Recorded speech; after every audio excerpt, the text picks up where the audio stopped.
옆에 분들 보시면서 앞뒤 좌우 한번 보시면서 편안하셨냐고, 한 주간 편안하셨냐고 우리 한번 인사 나누겠습니다. 꼭 뒤에도 한 번씩 보시고, 네. 여러분 편안하셨습니까? 안녕하셨어요? 한 주간 많이 더웠는데 여러분 삶과 또한 가정 가운데 시원한 생수와 같은 이 하나님의 은혜가 가득히 넘쳐나기를 주의 이름으로 축복합니다. 그리고 때로는 이 힘들고 어려운 그러한 삶 가운데서 매주일 들려주시는 이 하늘의 음성을 듣고 여러분이 용기를 또 삶의 희망을, 삶의 목적을 발견할 수 있게 되기를, 이 시간 하늘의 문을 활짝 열어서 주시는 하늘의 폭포수와 같은 은혜가 여러분에게 있게 되기를 주의 이름으로 축복합니다. 여러분, 저는 철학을 좀 잘 이렇게 싫어하는 스타일인데 오늘만 첫 시간에 잠깐 앞에만 철학자 이름 한 사람 되도록 하겠습니다. 저는 철학을 잘 모릅니다. 여러분이 잘 알고 있는 키엘케고르라고 하는 사람이 죽음에 이르는 병이라고 하는 그 책을 쓴 적이 있습니다. 다 아시죠? 들어보셨을 거예요. 저도 잘은 모르는데 제목만 압니다. 죽음에 이르는 병. 그리고 그 내용, 전체적인 내용 그냥 하나만 압니다. 죽음에 이르는 병이 뭔지 아십니까? 그것은 절망이라고 하는 병이 있습니다. 절망은 곧 죽음에 이르는 병이라고 말씀하고 있습니다. 사실 절망이 우리의 실존이기도 하고요, 우리의 현실이라고 하는 사실입니다. 그래서 이 절망을 죽음에 이르는 병이다 이렇게 말하는 것은 자꾸만 생각해보면 생각해볼수록 이 말이 맞다 하는 생각이 듭니다.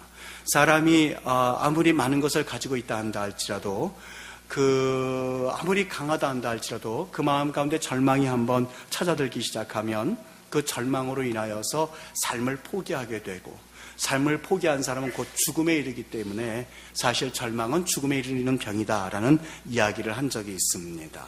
여러분, 그런데 우리 그리스도인들은 이러한 죽음에 이르는 병이 절망인 것을 알고 있는데, 때로는 어떻게 그렇게 희망차게 소망차게 살아갈 수가 있을까라고 묻는다면 답변은 오직 하나입니다. 하나님 때문입니다. 예수 그리스도 때문입니다. 하나님이 우리의 구원이 되시고 하나님이 우리의 축복이 되시기 때문에 이 단순한 진리를 마음속에 담고 살아가는 사람은 누구나 할 것 없이 그 삶은 살아계신 하나님의 생명을 얻을 수 있다고 하는 신비한 비밀이 담겨져 있습니다. 그래서 우리가 이 하나님께 가까이 나아가면 나아갈수록 그 사람의 얼굴에는 참 희망과 소망을 경험할 수 있게 됩니다. 그리고 삶의 목적을 경험하게 되고 그 눈빛은 살아 운동력 있는 하나님께서 주시는 생명으로 가득 차 있게 되는 법이지요. 그러나 하나님과 멀어지게 되면은 그 삶은 그때부터 사실 좌절과 절망에 빠져들 수밖에 없습니다. 여러분, 우리는 예수 믿는 사람들입니다. 하나님 믿는 사람들입니다. 구원 얻은 백성들입니다. 만일 제가 여러분들에게 하나님은 여러분에게 어떤 분이십니까? 라고 묻는다면 여러분 당연히 하나님은 우리의 아버지입니다. 하나님은 나의 주님입니다. 라고 답변하실 수 있으셔야만 합니다. 여러분, 그런데 이 관계는요, 하나님에게 달려있는 것이 아니라 이 관계에 대한 답변은 여러분과 저에게 달려져 있습니다. 여러분, 관계라고 하는 것은 쌍방입니다. 하나님께서는 우리에게 이미 아버지라고 하는 충분한 사랑을 보여주셨습니다. 예수 그리스도를 이 땅에 보내주셨고 그분을 십자가에 달려 돌아가시게 함으로써 그분이 우리를 얼마나 사랑하는지 그분의 마음을 보여주셨습니다. 이제는 그 하나님의 사랑을 듣고 그 사랑을 우리가 본 이들은 이제 우리가 어떻게 응답해야 될지에 대한 분명한 답변을 가지고 있으셔야만 합니다. 그렇기 때문에 구원과 소망과 축복은 오직 전적으로 우리에게 달려있다는 것을 이제 여러분이 기억하실 수 있으셔야만 합니다. 여러분, 오늘 본문은 우리에게 참 중요한 진리를 가르쳐주고 있습니다. 그것은 바로 예수님과 우리와의 관계에 대해서 말씀해주고 있는데, 오늘 본문 가운데 예수님께서 바로 우리가 읽은 본문 바로 앞장에 가서 보면 예수님이 사역을 참 많이 하셨습니다. 야이로의 딸을 고쳐주시기도 하셨고, 그리고 물고기 2마리와 떡 5개를 가지고 5,000명을 먹이시는 엄청난 기적을 행하셨습니다. 이제 예수님이 아마 심신이 필요하셨는지 그 가버나움과 벳세다에서 얼마 떨어지지 않은 나사렛이라고 하는 자신의 고향이지요, 대략 한 17km 떨어져 있고요, 차로 가면은 길이 꼬불꼬불 되어져 있기 때문에 대략 그래도 한 20분이면 갈 수 있을 만한 거리입니다. 예수님이 아마 그래도 내가 태어난 고향이고 태어나신 곳은 베들레헴이지만 자라신 곳이 나사렛이기 때문에 그곳에 가서 내가 좀 그래도 과거의 그 어떤 정치를 느껴봐야겠다라고 하고 방문하셨던 것 같습니다. 여러분, 그 마음 가운데는 내가 조금 전에 이 갈릴리 바닷가에서 야이로의 딸을 고쳐주기도 했고, 그리고 오병이어의 기적들을 일으켰기 때문에 내가 과거에 알고 지내던 그 김아묵의 눈도 좀 고쳐줘야겠다. 그리고 이 아묵의 허리도 고쳐줘야겠다. 그리고 어떤 사람의 좀 이렇게 그 불편했던 점을 고쳐줘야겠다는 마음을 가지고 아마 그 지역을 방문하셨을 거예요. 예수님은 나사렛 하면 그분이 자라나셨던 곳이기 때문에 참 아득하고도 애틋한 마음을 가지고 나사렛을 방문하셨을 거예요. 그런데 그 반응이 의외입니다. 예수님이 5절 말씀에 보면 뭐라고 말씀하고 있냐면 거기서는 아무런 권능도 행하실 수 없었다라고 표현하고 있습니다. 그 could not이라고 표현하고 있습니다. 우리가 혹 이 말을 듣고서는요, 그분이 인간적인 무력함이 있는 것 아니겠느냐라고 생각할 수 있는데 아닙니다. 이 본래 이 말의 뜻은요, 예수님께서 이 권능을 행하시기에 충분한 그러한 환경과 그러한 분위기가 조성되지 못했다라는 말로 받아들일 수 있을 만한 대목입니다. 여러분, 궁금하지 않습니까? 예수님이 나사렛에서 자라셨고, 그리고 그 사람들에게 불쌍한 사람들을 많이 도우실 수 있을 만한 그러한 마음을 가지고 있었음에도 불구하고 아무런 권능을 행하실 수 없었다 그랬어요. 예수님이 그 사람들이 과연 예수님께 대해서 호기심이 없어서였을까? 그런 것 같지는 않습니다. 오늘 본문 2절 말씀에 보면 많은 사람이 예수님이 가르치는 그 소리를 듣고 놀랍고 이 사람이 어디서 이런 것을 얻었느냐, 그리고 이 사람이 받은 지혜와 그 손으로 행하는 그 권능이 얼마나 놀라운지 모르겠다라면서 호기심은 가지고 있었습니다. 나사렛 사람들이 예수님께 대해서 관심도 가지고 있었고 호기심도 가지고 있었는데 문제는 여기에 있지 않습니다. 그 호기심과 관심이 있었음에도 불구하고 그들에게는 예수님과의 그런 벽이 하나 있었는데 그 벽이 뭐냐면 여기 3절 말씀 보시지요. 이 사람이 마리아의 아들 목수가 아니냐라고 되어 있습니다. 여러분, 동일한 본문이요, 마태복음 13장에서는 뭐라고 되어 있냐면 이 사람이 그 목수의 아들이 아니냐라고 되어 있습니다. 여러분, 여기 그 목수라는 건 누구를 말하겠습니까? 당연히 예수님의 아버지 요셉을 말하는 거겠지요. 다시 말해서 오늘 본문 말씀과 마태복음 13장 말씀을 같이 연이어서 보면 이 사람이 그 목수의 아들 그 목수가 아니야라는 뜻입니다. 여러분, 지금에야 직업이 세분화되어 있으니까 목수 있고 미장이도 있고 그리고 인테리어 그런 사람들도 있습니다만 과거에는 그렇게 직업이 다양화되지 않았었습니다. 세분화되어 있지 않았었습니다. 그냥 한 사람이 가서 문도 고쳐주고, 문 고치려면 철이 물론 지금처럼 흔하지 않았기 때문에 대패질하면서 고쳤겠지요. 그리고 때로는 화장실이 떨어졌으면 화장실도 고쳐주었겠죠. 그리고 장판이 뜯어지면 장판도 고쳐줬을 것이고, 유리가 깨지면 유리도 고쳐주는 일을 그분이 다 하셨을 거예요. 다시 말하면 여기에서 말하는 목수 테크톤의 의미는요, 그냥 일용직과 같은 사람을 말합니다. 우리 집에 뭐가 떨어지가 와서 고쳐주세요 하고 돈을 받고 가던 일용직을 말하고 있었던 거예요. 다시 말하면 오늘 그 사람들 마음 가운데는 저 사람이 바로 요셉이라고 하는 그 목수, 우리 집에 와서 일용직으로 일하시다가 돈 받고 가던 그 사람의 그 자녀야. 쟤도 우리 집에 와서 화장실 고쳐주었잖아. 담도 바르고 지붕도 올려주고 문짝도 고쳐주고 가구도 고쳐줬던 애잖아 라고 하는 그 의미가 담겨져 있는 그 마리아의 아들 목수가 아니냐라는 의미였었어요. 여러분, 이야기를 들었을 때에 나사렛 사람들이 예수님에 대해서 어떠한 마음을 가지고 있었는지 금방 느끼실 수 있겠죠. 또 한 가지 여기 그 말씀을 가만히 읽어보세요. 3절에 보면 마리아의 아들이라는 표현이 우리를 주목하게 합니다.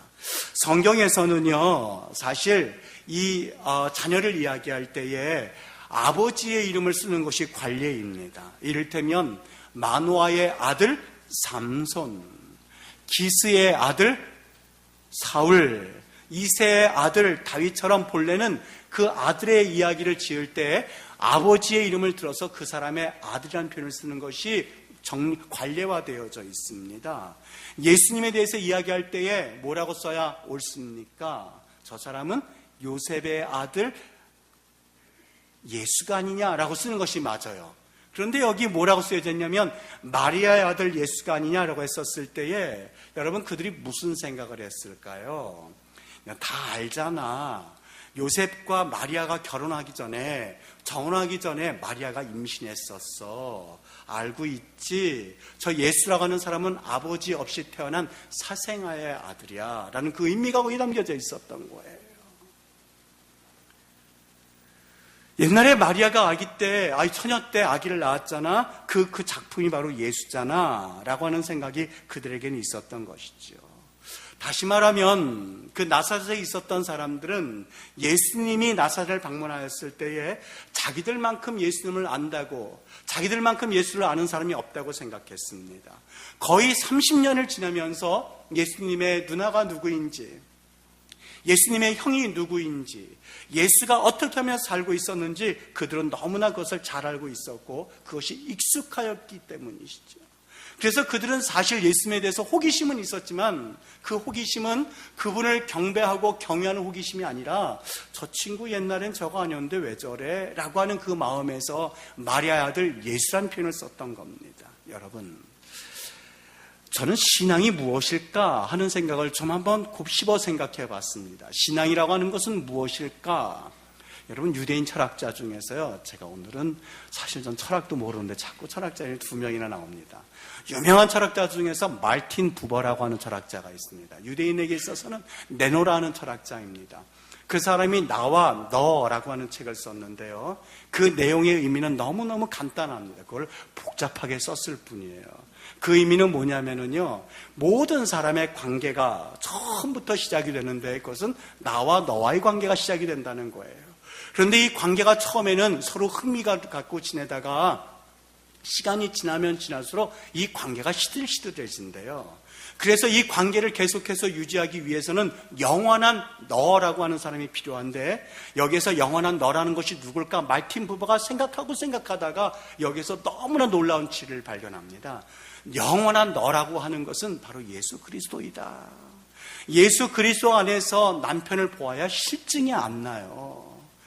예수 그리스도 안에서 아내를 보아야만 처음 믿을 때, 처음 봤을 때 그 마음이 사라지지 아니하고 계속해서 사랑할 수가 있게 되어지는 거예요.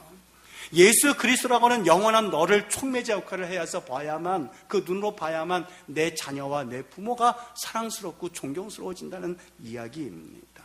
여러분, 신앙이란 무엇일까? 신앙이라고 하는 것은요, 관계입니다.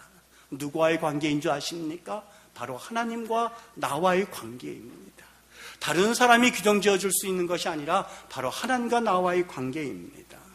여러분, 예수님께서 왜 나사렛에서 권능을 행하지 못하셨을까? 그것은요, 예수님께서 기적을 행하실 때 보면은요, 항상 관계가 형성된 이후에 기적을 베푸셨던 것을 성경에서 우리에게 잘 보여줍니다. 마태복음 20장에 보면 맹인 2사람을 고치시거든요. 근데 예수님이 맹인 2사람에게 이리 와봐, 내가 고쳐줄게 말씀하지 않으셨어요. 말씀 가운데 분명히 있는 내용이 있는데, 예수께서 그들을 불쌍히 여기셔서가 먼저 있습니다. 예수님이 그들의 마음을 보고 타는 듯이 불쌍히 여기는 마음을 가지신 이후에 그들의 눈을 만지시니 곧 보게 되어 그들이 예수를 따랐다라고 되어 있습니다. 마가복음 1장에 보면 예수께서 나병 환자를 고치는 장면이 나온 때에 나병 환자를 그냥 고치지 않습니다. 예수께서 그들을 불쌍히 여기셔서 손을 내밀어 그에게 대심에 이르시되, 여러분 나병 환자 아시죠? 머리에 툭 대면 고름이 질퍽질퍽하게 여기지는데, 여러분 아무런 관계없이 예수님이 얹었다고 생각하지 마세요. 그들의 모습을 보고 불쌍히 여기셔서 예수님이 긍휼의 마음을 가지고 얹었을 때 여기에는 역사가 일어나게 되었던 거지요. 여러분, 우리 예수님도 이러한 관계를 형성한 이후에 기적을 베푸셨어요.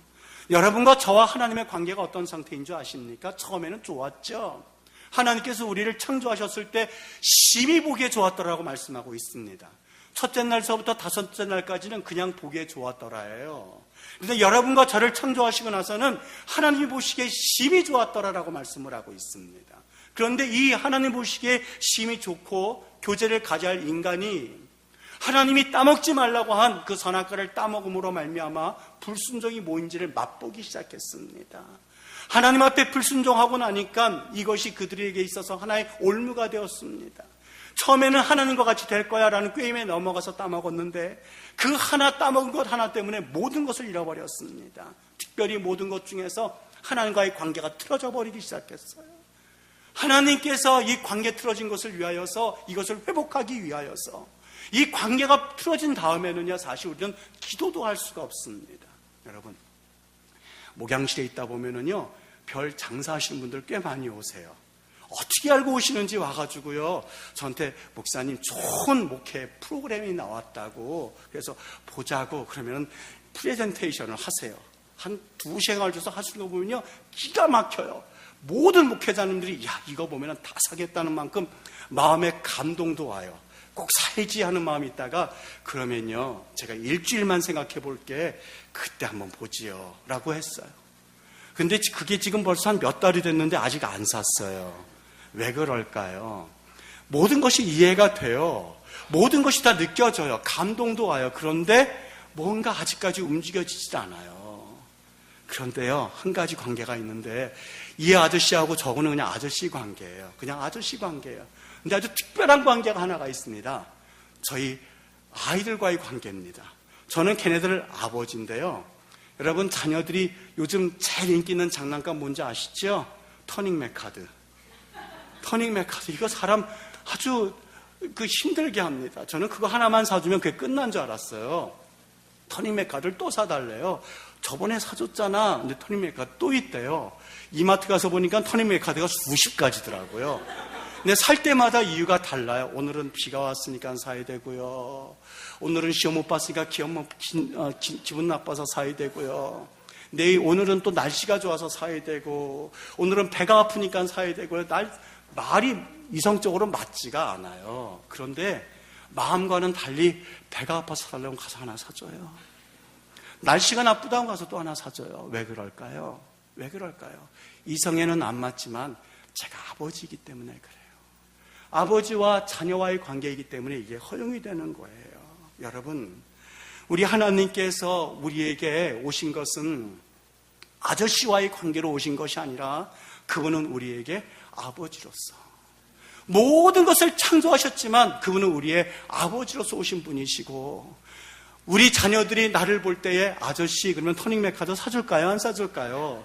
사줄 리가 없죠. 이뻐하기는 하겠지만 아저씨 터닝맥 카드 사주세요. 그러면 니네 아빠한테 가서 말해 그러겠죠. 자녀니까 사주는 것처럼 하나님께서 우리에게 관계를 회복하기를 원하시는데 아저씨의 관계가 아니라 아버지의 관계를 회복하기를 원하셨던 거예요. 여러분, 사람에게요, 기본적 신뢰 형성이라고 하는 베이직 트러스트라고 하는 관계가 있습니다. 뭐냐면 아이가 태어났을 때에 첫 관계가 부모와 형성이 되는데, 이 첫 관계가 형성이 될 때에 배고플 때 젖을 주고, 기저귀가 젖을 때 기저귀를 갈아 껴주고, 그리고 울면 즉시 알아차려주고, 식구들이 자기에만 집중하게 있을 때에 아이들이 아하, 얘네들이 날 사랑하는구나 하는 걸 느끼게 된대요. 무언가 날 사랑하는구나 느끼게 된대요. 그런데 이때 관계가 형성되지 못한 채 이것을 충족시키지 못하면 그때부터 마음 가운데 세상에 믿을 놈 하나도 없구나, 그 관계가 형성이 된다는 거예요. 두 관계가 형성이 된다는 거예요. 그래서 사랑받고 자라는 아이는요, 기본적으로 자존감이 높대요. 사회에 나와서도 신뢰하고, 또 다른 사람의 말을 100% 받아들이고, 그리고 그 사람에게 무한한 신뢰를 주고 하는 관계가 형성이 될 수 있다고 하는 거예요. 그 믿음이 그 자녀에게 자존감으로 다가온다는 거예요. 여러분, 우리 하나님 앞에서 백문일답이라고 하는 질문을 들어보신 적이 있습니까? 백문일답이라는 것이 하나가 있습니다. 고 김준건 목사님께서 CCC에서 100가지 질문하면서 답은 오직 한 가지라는 질문인데, 우리는 어디로 와서 어디로 가는 겁니까? 우리는 왜 사는 겁니까? 삶의 목적이 무엇입니까? 인생의 길은 어디에 있습니까? 진리는 어디에 있습니까? 어떻게 하나님의 자녀가 될 수 있습니까? 행복한 가정의 비결은 무엇입니까? 어떻게 해야 좋은 자녀가 될 수 있습니까? 우리의 살 길은 어디에 있습니까? 행복은 어디에 있습니까? 해서 100가지 질문을 대답해 놨는데 답은 지저스 온리입니다. 오직 예수 그리스도입니다. 여러분, 삶의 능력을 이야기해도 답은 오직 예수 그리스도이고, 소망을 이야기해도 예수 그리스도이고, 그리고 내게 지혜를 이야기해도 오직 예수 그리스도이고, 사랑을 얘기해도 오직 예수 그리스도입니다. 여러분, 진정 우리가 바라볼 분이 무엇일까? 대형 언론사가요, 조사기관을 통해서 한국 사람들의 행복지수를 조사해봤다고 합니다. 10개 나라 중에서 9개는요 아주 못 사는 나라를 했고요, 1개는 우리 대한민국이었다고 합니다. 베트남, 방글라데시아 쭉 행복지수를 얘기했는데, 다른 나라 지수를 제일 낮은 베트남이요 46.1%랍니다. 나머지는 그것보다 다 높은 거예요. 100명이면 최고 낮은 사람이 40명이 나는 행복합니다는 나라가 제일 적은 국가였었어요. 우리 대한민국의 행복지수가 몇 퍼센트인지 아십니까? 7.2%였답니다. 100명 중에서 7명이 나는 행복합니다라고 느꼈다고 합니다. 이번엔 거꾸로 그 10개 국가에 이런 조사를 했답니다. 행복과 돈은 무슨 상관관계가 있을까요? 상관이 있을까요? 없을까요? 라고 했는데 제일 상관이 많다라고 대답한 나라가 어느 나라일까요? 아시겠죠? 우리나라예요. 그러면 답변이 지금 안 맞죠? 그게 맞다고 한다면 베트남보다 행복해야 돼요? 불행해야 돼요? 방글라데시아보다 행복해야 돼요? 불행해야 돼요? 그걸 그렇게 믿고 있으면서도 불구하고 본인들은 덜 행복하다고 느끼고 있었던 거예요. 여러분, 돈이 행복에 있어서 중요하다고 생각하는 것, 행복지수가 제일 높았어야 하는데 그렇지 못했습니다. 물론 돈과 권력과 지식의 파워는 참 대단합니다. 제법 위력적입니다. 그래서 많은 사람들이 그것에 집중하고 그것에 집착하며 살아갑니다. 그런데요, 그와 같은 그런 힘들은요 그렇게 완전하지 못합니다. 한계가 있습니다. 그것만으로는 인간이 궁극적으로 행복하고 궁극적으로 승리할 수가 없고 성공할 수가 없습니다. 정말 순수하고 완전한 파워가 무엇인지 아십니까? 제가 오늘 이 시간에 설교이기 때문에 드리는 말씀이 아니라 순전하고 온전한 파워가 있다면 Jesus only입니다. 오직 예수 그리스도입니다. 저는 그게 하나님이라고 믿습니다. 하나님에 대한 나의 태도라고 믿습니다. 정말 우리가 이것을 믿는다면, 내가 하나님을 믿습니다, 그분이 나의 아버지입니다, 그분의 실존을 믿고 실체만 믿는다면 우리가 외칠 수 있는 말이 하나가 있습니다. 내게 능력 주시는 자 안에서, 내게 능력 주시는 자 안에서 내가 모든 것을 할 수 있다는 고백만 있다면, 여러분, 돈이 가져다 줄 수 있는 행복과 비교할 수 없는 놀라운 은혜를 우리는 경험하고 살아가게 될 줄 믿습니다. 여러분, 나사렛 땅에 축복이 없었거든요. 축복이 없었던 이유는 하나님이 권능을 행하지 않으셨거든요. 아직까지 주님을 그냥 한낱 내가 옛날에 봤었던 테크톤 하나의 몫으로 봤었던 거예요. 사생아의 아들로 봤었던 거예요. 정말 그분이 나의 주님이 되시고, 그분이 나를 구원해 주시고, 그분이 나를 위해서 십자가에 못 박혀 죽으시기 오시한 분이라는 것을 아직 그들은 교회에 다녔지만, 내가 직분을 맡았지만, 내가 매번 예수님에 대해서 들었지만 한 번도 관계 형성이 되지 못했기 때문에 He could not, 하나님께서는 거기서 기적을 행하시지 못했던 것이죠. 여러분, 나사렛 사람들만 그렇겠습니까? 아니요. 그와 같은 착각이 우리에게 있을지 모릅니다. 우리 신앙인들에게 가지고 있는 보편적인 착각입니다. 많은 사람들이 하나님을 잃어버렸으면서, 많은 사람들이 예수님을 그냥 주일 한번 봐야 할 그런 신으로 생각하면서, 많은 사람들이 예수님에 대하여서 그냥 기독교에서 말하는 예수라고 생각하면서 관계 형성이 되지 못한 채 살고 있다면, 여러분, 거기에는 행복도 기쁨도 감사도 참 성공도 승리도 있을 수가 없습니다. 말씀 마치려고 합니다. 여러분, 하나님은요 우리의 구원과 우리의 승리와 성공의 유일한 소망이 되십니다.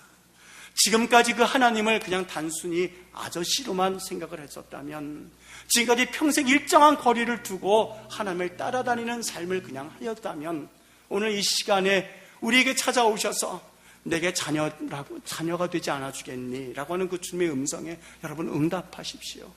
그분이 우리를 사랑하셔서 십자가에 달려 돌아가시기까지 우리를 사랑하셨기 때문에, 여러분, 아저씨는 주지 못하지만 아버지는 모든 것 줄 수 있거든요.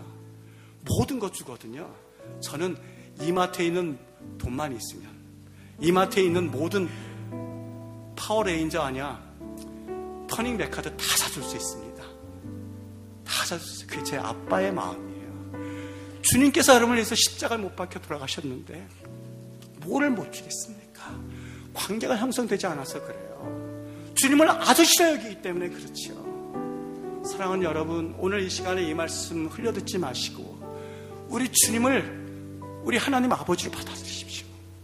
주님은 여러분을 위해서 몸까지 내어주실 분이기 때문에 그분은 여러분을 향한 거룩한 뜻과 계획이 있으라는 것을 믿으시고 살아계시고 하나님을 경험하시고 이 시간 마음문을 활짝 열고 내가 문 밖에 서서 두드리노니 라고 하는 그 음성을 듣고 마음문을 여시면 우리 하나님께서 여러분의 가정의 주인이 되시고 여러분의 주인이 되어주시고 여러분의 삶 가운데 진정한 행복을 경험케 하시는 주체자가 되어주실 줄 믿습니다. 이 하나님을 경험하실 수 있게 되기를, 이 예수님을 경험하실 수 있게 되기를 주님의 이름으로 간절히 축원합니다. 기도하겠습니다.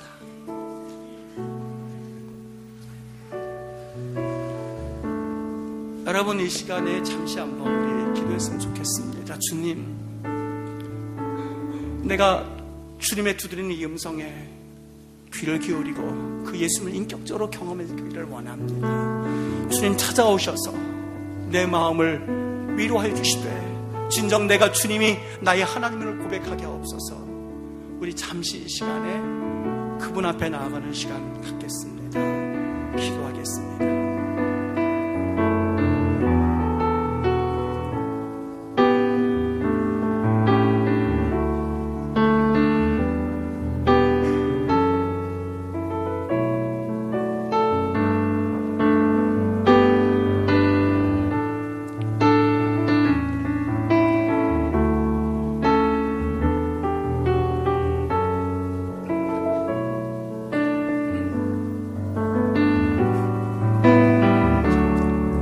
하나님 아버지, 오늘 이 시간에 주님 찾아오셔서 우리의 마음을 녹화하시고 그동안 아저씨와의 관계에 있었던 그런 영혼들에게 진정 주님이 나의 아버지가 되시고 주님이 나의 모든 것 되시고 주님이 진정 나의 삶의 주인됨을 고백하게 하옵소서. 하는 돈과 명예와 그리고 권세에 집착할 수 있는 우리의 마음들의 욕심을 이 시간 내려놓고 진정 그 자리에 주님이 찾아가셔서 모든 것 되시는 우리 하나님을 경험하는 은혜의 시간 될 수 있도록 주님 성령이여 역사해 주시기를 원합니다. 우리 아버지 되신 하나님 아버지, 때로는 질병과 때로는 여러 가지 궁핍과 하나님 핍자란 가운데 있었던 이 영혼들을 하나님 지키셔서 살아계신 주님이면 모든 것 다 이룰 수 있다라고 하는 진실된 고백으로 살아갈 수 있도록 인도해 주시기 원합니다. 하늘의 문을 열어 우리 주님이 주되심을 선포할 때에 아버지 하나님, 우리 임마누엘 교회를 통하여 이 복음이 온 세계에 퍼지는 그날까지 당신의 거룩한 백성들을 지키시고 그 영혼 가운데 살아계신 주님을 찾고 찾는 거룩한 부르심이 있게 하옵소서. 이 시간 우리의 주되신 주님께 감사드리오며 모든 말씀을 우리 구주 예수님의 이름으로 기도하옵나이다. 아멘. 다 같이 일어나셔서 성령 부르겠습니다.